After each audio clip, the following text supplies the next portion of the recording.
I do not aim with my hand. He who aims with his hand has forgotten the face of his father. I aim with my eye. I do not shoot with my hand. He who shoots with his hand has forgotten the face of his father. I shoot with my mind. I do not kill with my gun. He who kills with his gun has forgotten the face of his father. I kill with my heart.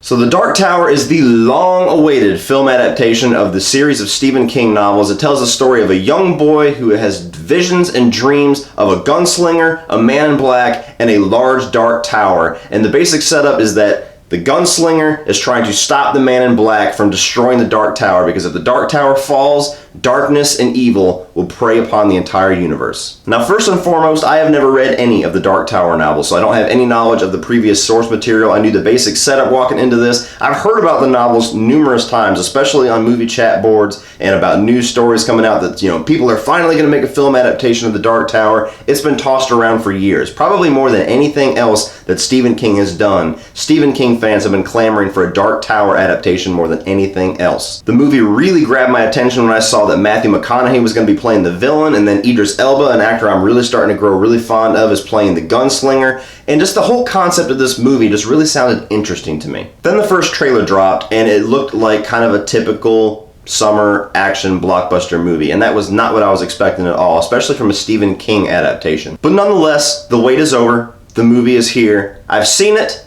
Now let's talk about it. The positives of The Dark Tower. First and foremost, Matthew McConaughey kills it as the villain in this. He's basically playing this warlock, this sorcerer. He's very similar to the character Kilgrave, if you've seen the first season of Jessica Jones. He has the power of suggestion. Anytime he says anything to you, you have no choice but to follow it. There's a lot of people in the movie where he just goes, "Stop breathing," and they go, He was great as the bad guy. Now, this is probably not the best that you're going to see Matthew McConaughey act in his career for sure, but he definitely brings that Matthew McConaughey gravitas to this role. I think he's one of the highlights of the movie, and I really want to see him dive into the villainous roles in Hollywood following this movie. I want to see him take on that darker side of his career. Now that he's really had the reconnaissance, let's see the dark side, baby. Another big positive, Idris Elba.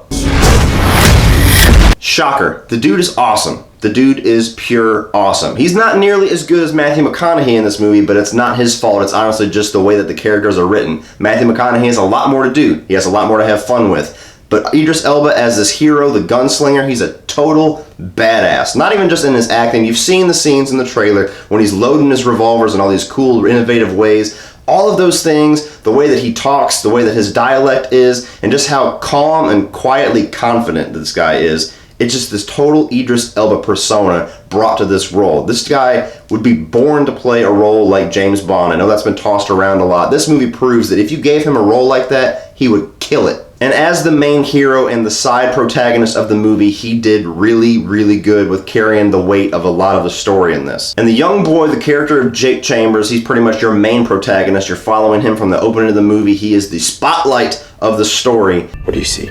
I see a tower, a man in black, and the gunslinger. They're just dreams. They're not real, Jake. Played by Tom Taylor. He did really good. I've never seen this kid before. I don't know if this is his first time acting or if he's done some things that maybe I just don't recognize him in, but he did pretty damn good. Obviously, he's not going to reach the heights of Matthew McConaughey or Idris Elba, but as far as being the kid role, he did not distract from the movie. He did not detract from the movie. He really paired well with Idris Elba. You believed him when he was sad. You believed him when he was scared. You believed him when he was excited. He got all of those different spectrums, and he was enjoyable to watch. So, gotta give him props. I enjoyed watching Tom Taylor. Now, I touched on it a little bit when I was talking about Idris Elba, but the action scenes, the few that you get in here, are actually pretty damn entertaining, especially whenever it comes to the gunslinger doing some kind of kung fu. Right.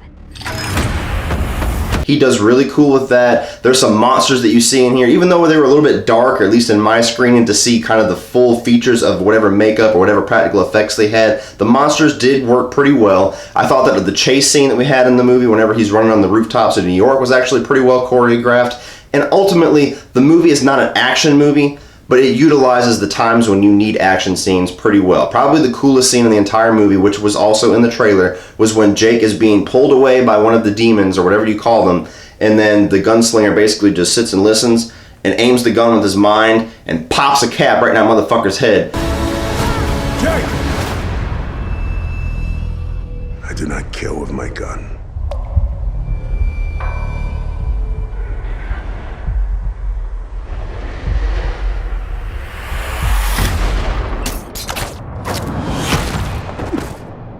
I kill with my heart.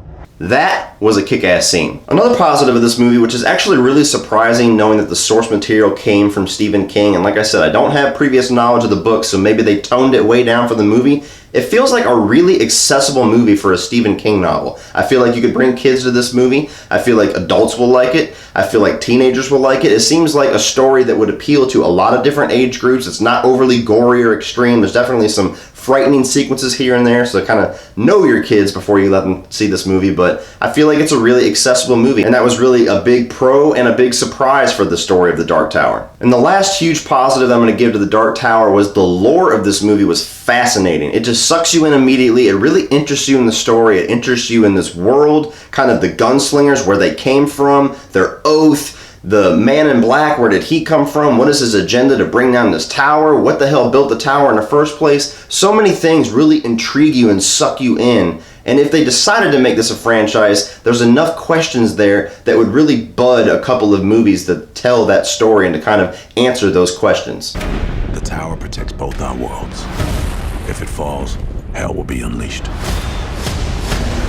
But that also leads directly into the biggest negative of this movie. I'm a huge Breaking Bad fan, and there is a quote in Breaking Bad that I have always held on to: no half measures.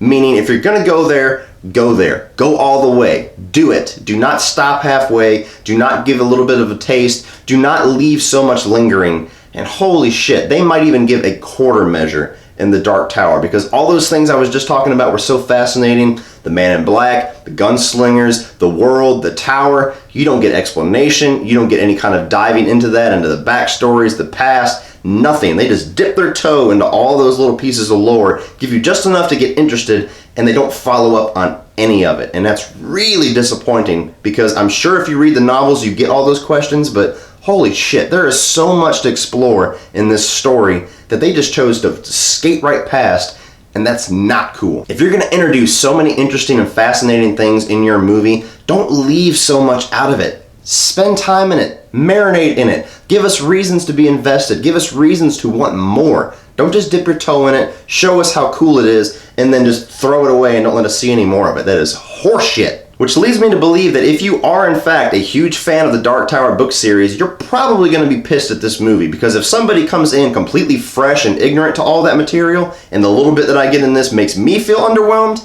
I can imagine what a Dark Tower fan who has been waiting for years for this movie to come to the screen must feel. But unfortunately, that's not the biggest flaw with the Dark Tower, because the other flaw that I have with this movie, the other gigantic negative with the Dark Tower that left me with huge blue balls walking out of the theater, is the third act of this movie feels almost non-existent. This is like a 90-minute movie at best, and 40 minutes in the first act, 40 minutes in the second act, and the last act felt like it was about 8 to 10 minutes long. It feels so rushed, it feels so chopped and so cut up, like it was reshot or recut, or they had an ending and took most of it out. You're spending a lot of time getting introduced to the world in the first act. Everything's really fun and entertaining and interesting. The second act is when you introduce the gunslinger and this world, and everything's really starting to build to this ultimate climax, this ultimate confrontation between the gunslinger and the man in black. And when it finally gets there, it's like climax, end credits. It's that quick. It feels like everything that you have built up to for the movie is suddenly just resolved in half of a second. It doesn't feel like it really pays off at all. It feels rushed. It feels quick. It doesn't leave you with the feeling that you're like, man, that was awesome. You're sitting there like, I know the fucking credits aren't rolling. This can't be over, right? There's got to be at least 20 more minutes of this movie. At least 20 more minutes, right? What? People are getting up. Okay, the fucking movie's over. Great. And I'm not exaggerating. There's a scene in the movie whenever they're in the real world. It's kind of like Last Action Hero. They come into Earth, and now you get a lot of the same situations where somebody who's in a fictional world or a fictional feeling world is now in the reality of Earth. and they're reacting like they're still in the fictional world, which leads to some pretty good scenes. Do they have guns and bullets in your world? You're gonna like Earth a lot. As soon as they're in the real world and they go to get weapons to take down the Man in Black, from that point until the credits roll, it feels like the movie's like, all right, get out. There were actually reports that dropped the day of the first screenings of this movie that suggested that there was in fact test screenings of this movie months ago that tested horribly, and the studio scrambled, considered firing the director and bringing somebody else in to do different reshoots. They did reshoots, recuts and everything, and all of that is felt in the third act. It feels like everything that they changed, cut, took away, deleted, burned to the ground was in the third cut. Like maybe the third cut was about 20 minutes longer and they hacked it down to that quick little fight and credit sequence, and it just shows so much on the screen. It's so glaring and it's so apparent that something was done with that third act. And man, it was just such a letdown. Like even the fight itself between the gunslinger and the Man in Black was a giant fizzle, because everything the gunslinger's doing is badass. All of his little gun fu and all his moves and all the gunslinger oath, I shoot with my mind. All of that kind of stuff was really cool and really entertaining. But when it cuts to Matthew McConaughey, the one guy, Idris Elba, is doing all this badass shit. You cut to Matthew McConaughey and he's literally doing this.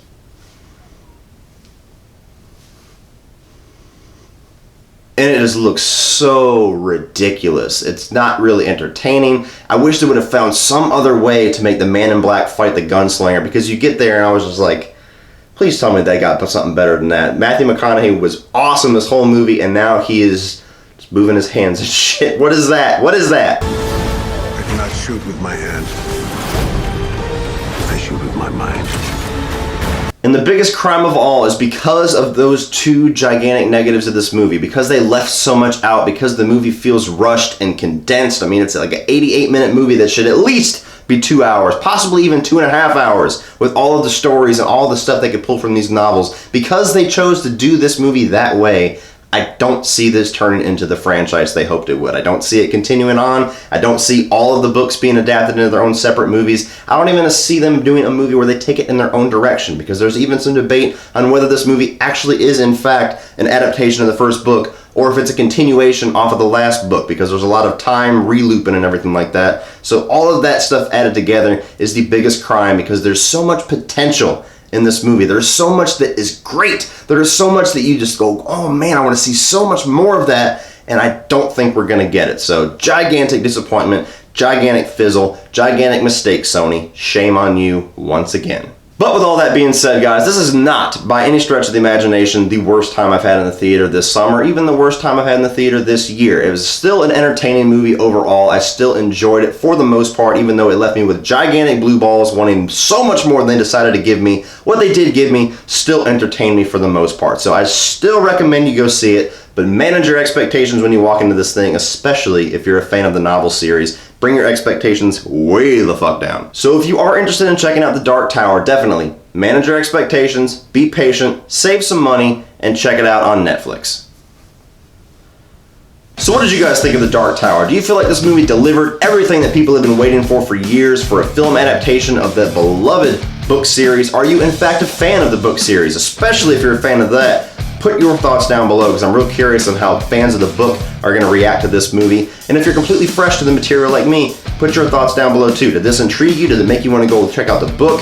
And what do you expect is going to happen with this series? Do you think we're going to get another one? Or do you think that this is it? This is all the Dark Tower we're going to get, and everything's just going to fizzle from here? Put all of your thoughts on the Dark Tower down in the comment section below, guys, and we'll talk about it. Please like and share this video. Hit that subscribe button if you're not already a subscriber. If you want to check out my social media links, I've got Facebook, Instagram, and Twitter down below, as well as my Patreon page, where there's a lot of exclusive content for patron eyes only, including the ability to choose videos for me to do on a one-time basis or a monthly basis. So go check that out, guys. And if you want to check out some more of my videos, you can check out a few more by clicking right over here.